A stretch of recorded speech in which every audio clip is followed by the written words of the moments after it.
If you can tell you're the smartest one in the room, you're not. You're just the loudest man a quieter one is currently reading. Read that again, because it flips everything you've been taught. You were raised to believe awareness means being sharp, the one who notices things. So the more perceptive you feel, the safer you assume you are. That's exactly backwards. The most aware man in any room looks like he's barely paying attention. The men who feel sharp are the ones broadcasting the most. Feeling like a good reader is the surest sign someone better is reading you. So here is the question that decides where you sit at every table for life. In the rooms you walk into, are you the one reading or the one being read? Be honest, because you cannot be sure, and that uncertainty is the whole problem.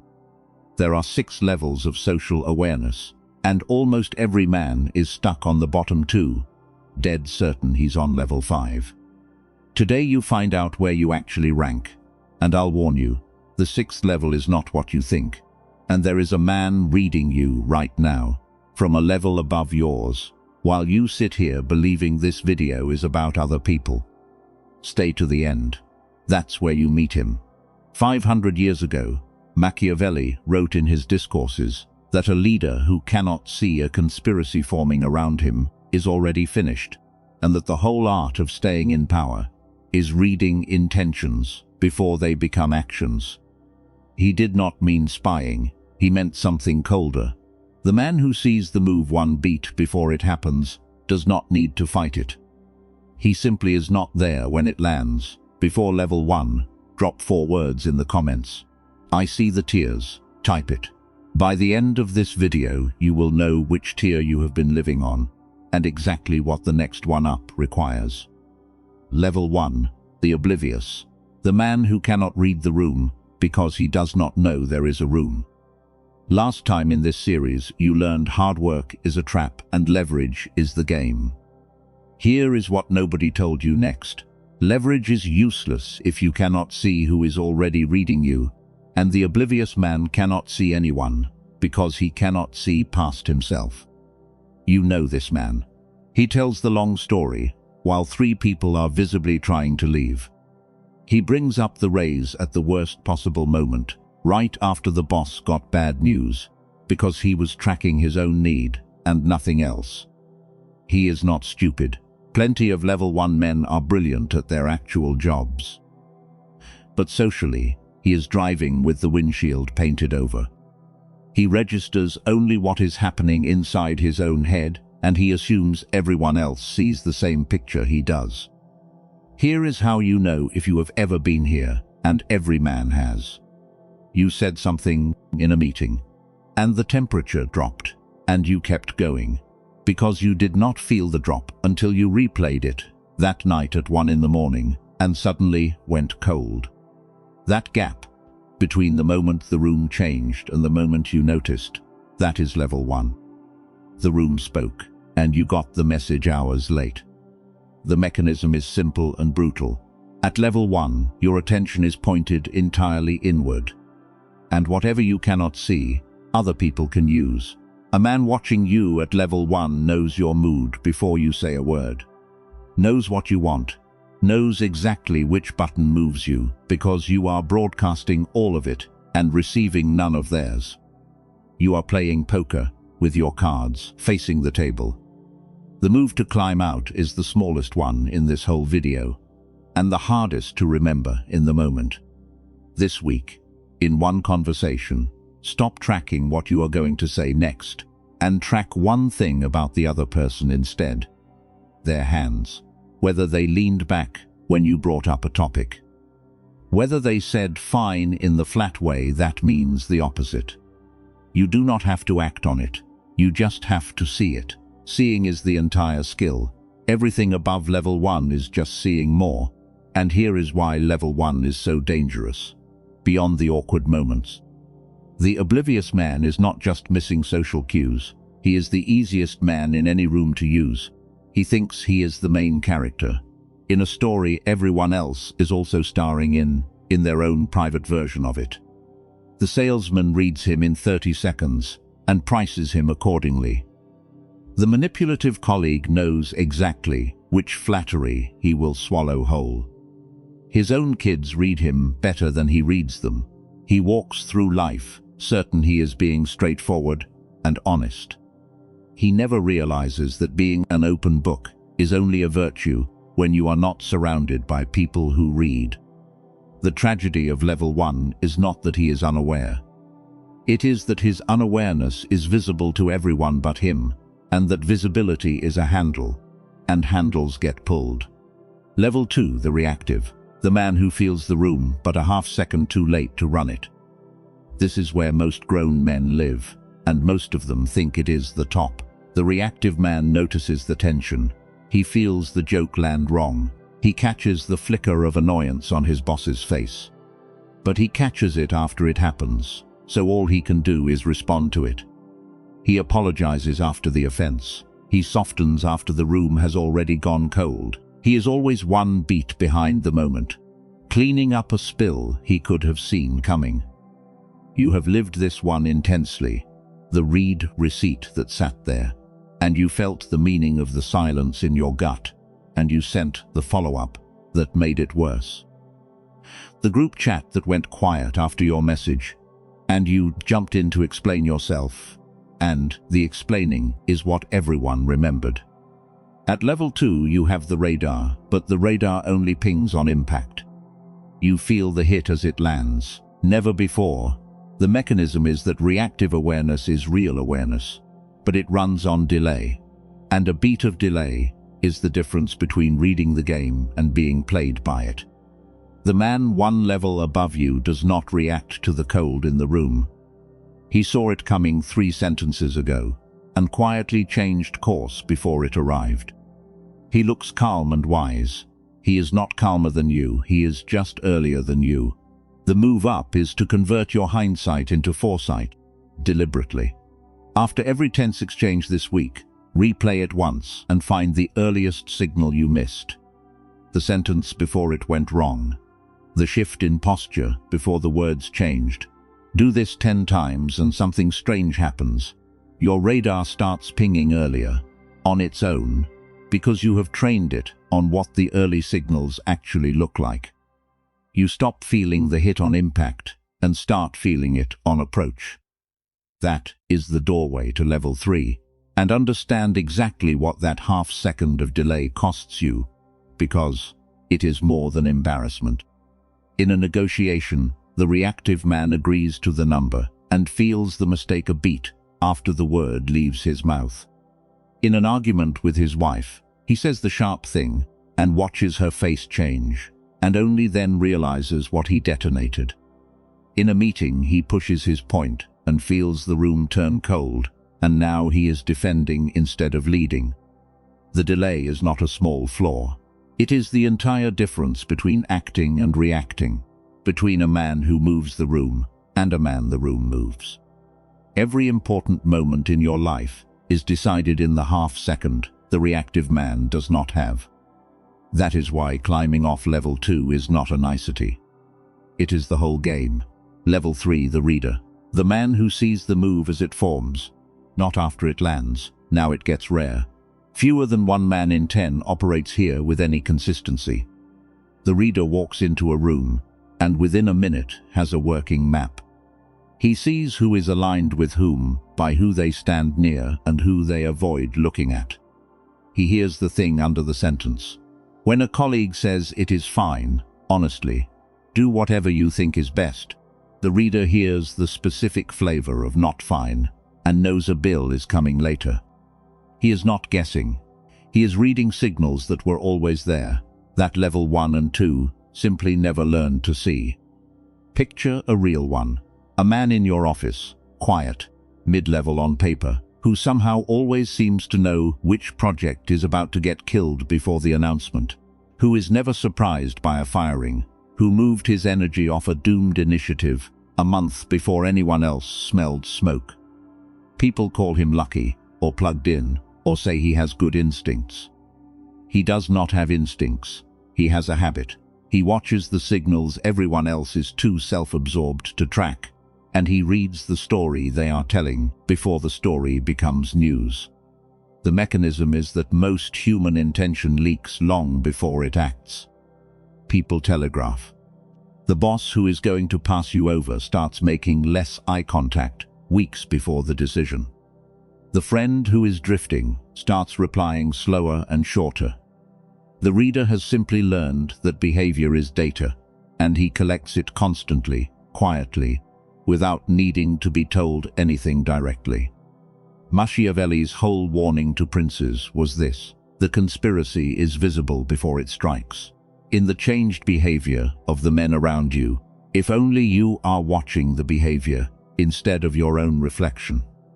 The move to sharpen this is a drill, and I will give it a name, because you are going to use it for the rest of your life.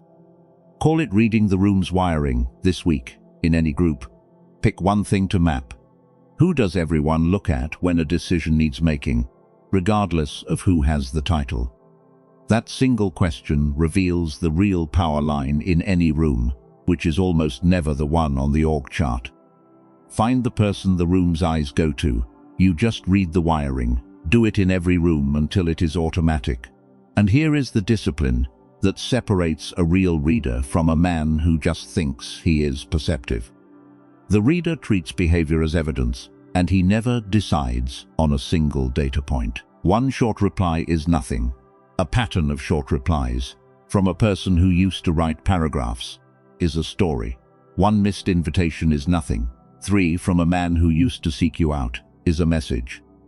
Fouché, the police minister you are about to meet, was famous for one thing above all his informants. He did not trust most of what they reported. He collected everything and believed almost nothing until the pattern confirmed it. That is the reader's real skill, not seeing a single signal, but refusing to be fooled by one, and waiting for the shape of many to tell him the truth. The oblivious man sees nothing. The reactive man overreacts to everything.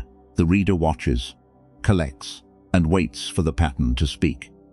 Stop here, because it is time to place yourself honestly. Of the 3 levels so far, oblivious, reactive, reader, which one is you most days? In the rooms that matter. Not on your best day, most days. Drop the number in the comments, 1, 2, or 3. And here is the audit that stings. Think about the last room you walked out of feeling good about how you did. Now ask, were you reading it, or were you performing in it? Because most men who think they read the room were actually just being watched, enjoying themselves. Be honest about the number. You cannot climb a ladder you are lying about standing on. And the top 3 levels, the ones almost no one reaches, start now. Level 4, the predictor.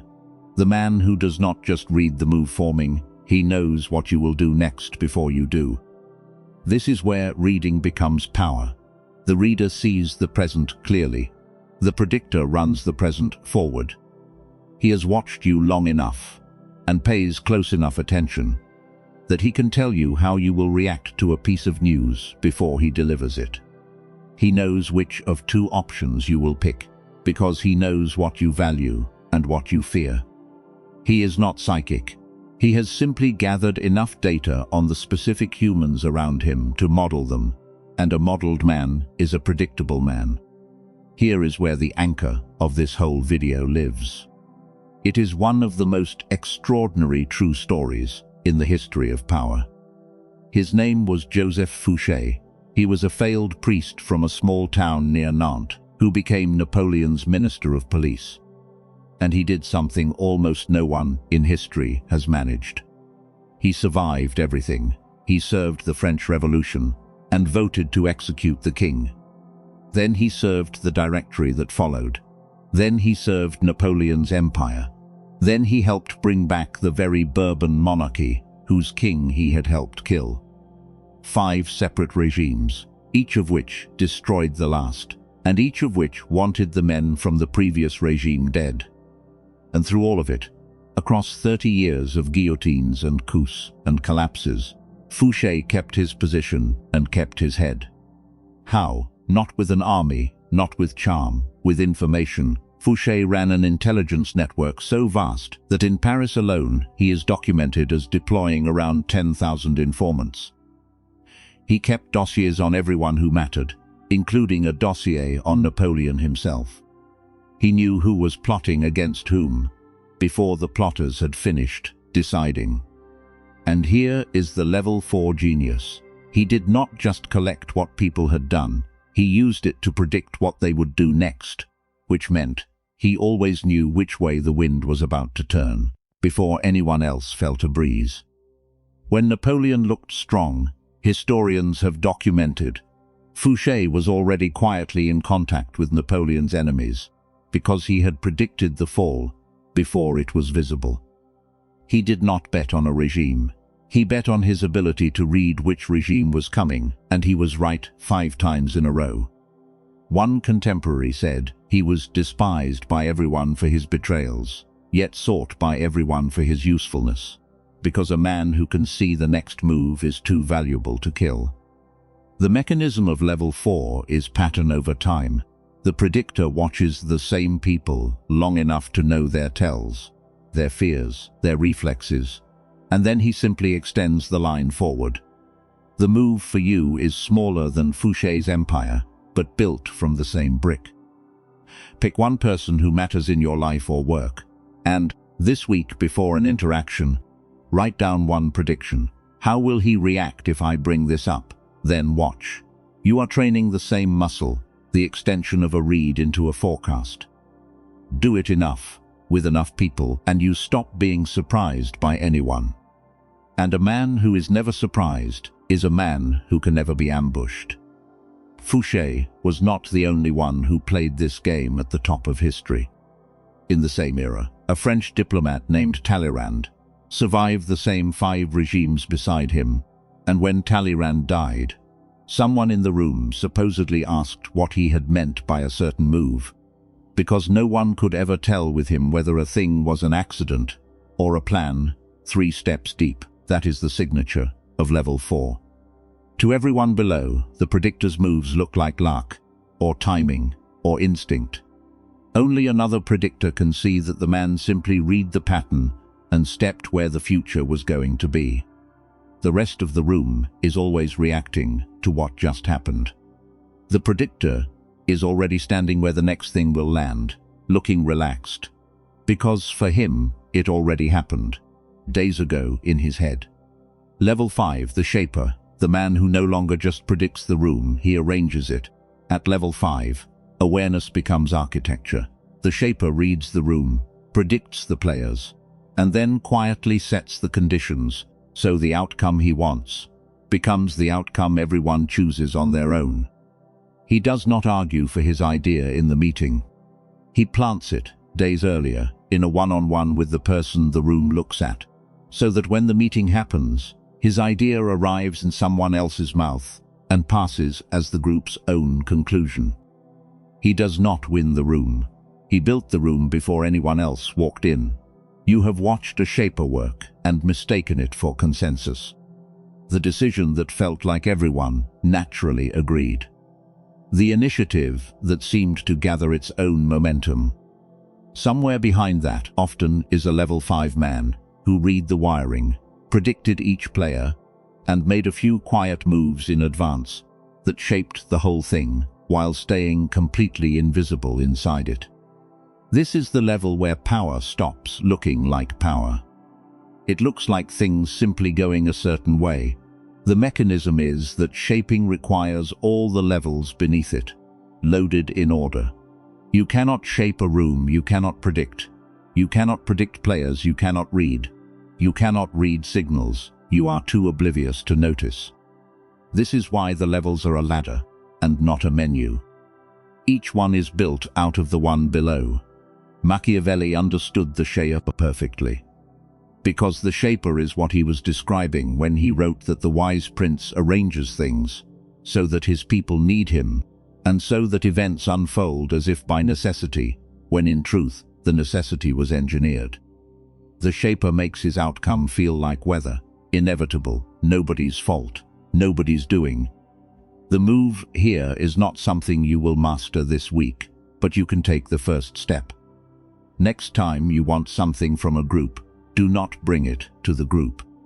Find the one person the room's eyes go to, the wiring you already learned to read, and have the real conversation there, privately first. Let the idea enter the room already carried by the person the room trusts. Watch what happens. You just stopped performing for the room and started shaping it. That is the leap, from being in the game to running it. And notice the strange thing about the shaper that makes him almost impossible to catch. Because his work happens before the room assembles, there is never a moment anyone can point to and say, "There, that is where he took control." In the meeting itself, he might barely speak. He might even seem to defer, to go along with the group, to graciously accept the very conclusion he planted 3 days earlier. The people in that room walk out genuinely believing they decided together, freely, and they are not wrong about how it felt. They are only wrong about where it started. This is why the shaper is nearly invulnerable. You cannot resist a man whose influence you cannot even locate. The reactive man fights the decision in the meeting and loses. The shaper won the meeting last Tuesday in a hallway, in a sentence, and was gone before anyone knew a game was being played. That is what it means for awareness to become architecture. He is not the strongest voice in the room. He is the man who built the room's foundation, while everyone else was still deciding what to wear to it. Level 6. And here is the one I promised you, the one that is not what you think. You would assume level 6 is the ultimate manipulator, the puppet master, pulling every string seen by no one, controlling everything. That is the fantasy the other channels sell. It is wrong. The true 6th level is stranger and colder, and almost no one reaches it, because it requires giving up the one thing every man on levels 1 through 5 is still secretly addicted to: being seen to be smart. The 6th level is the man who has become so good at reading, predicting, and shaping that he has disappeared from the game entirely as a visible player. He takes no credit. He leaves no fingerprints. He is not in the room being impressive. He is 3 moves removed, and the outcomes simply arrange themselves around his absence. Level 5 still wants somewhere to know that he did it. Level 6 has let that go. He has realized that the moment anyone can see your hand, your power has a ceiling, because a visible mover attracts rivals, envy, and resistance. So he makes himself unaccountable by making himself invisible. He wins and lets someone else feel like the winner. He shapes the decision and lets the loudest man take the credit and the target on his back that comes with it. And here is the price, the one most men would never pay. To reach level 6, you have to stop needing the recognition. Forever, you have to be able to steer the most important outcome in the room, let another man be thanked for it, and feel nothing missing. For most men that is unbearable, because underneath all the ambition, what they actually want is not power. It is to be seen having power. The 6th level asks you to choose one and kill the other. Real, invisible, unaccountable influence, or the applause. You cannot have both, because the applause is the fingerprint, and the fingerprint is the ceiling. Fouché understood this at the end. His real power was never in a title. It was in being the man who knew, quietly, while louder men held the offices and took the falls. The move, if you even want it, is a test you can run on yourself. The next time you engineer a good outcome, in your family, at work, anywhere, try telling no one it was you. Let it land. Let someone else get the credit, if credit is flowing. And watch what it costs you inside. That cost, that itch to be known as the cause, is the exact thing standing between you and the top of this ladder. Most men will feel that itch and decide the applause is worth more than the invisibility. That is a valid choice. Just make it knowing what you are trading. And here is the part that makes level 6 almost lonely. The higher you climb this ladder, the fewer people can even see what you are doing. which means the fewer people can ever appreciate it. The oblivious man gets praised constantly because everything he does is visible and legible. The shaper and the invisible hand do their best work in a language almost no one around them can read.